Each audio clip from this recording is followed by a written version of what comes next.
You ask Tiger to solve. This deals with linear equations with one unknown. The final result is b equals 39/8. Let's solve it step by step. Swap sides. Group all constants on the right side of the equation. Subtract 3/4 from both sides. Combine the fractions. Combine the numerators.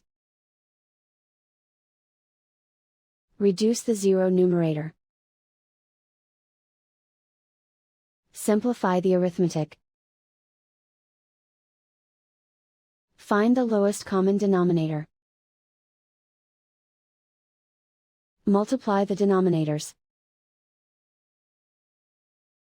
Multiply the numerators. Combine the fractions.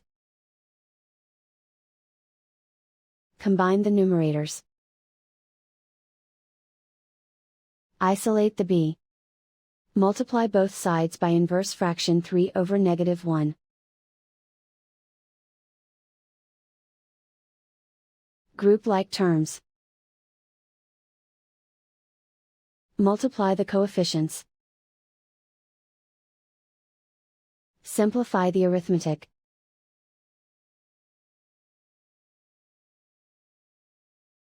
Multiply the fractions. Simplify the arithmetic. And so the final result is b equals 39/8.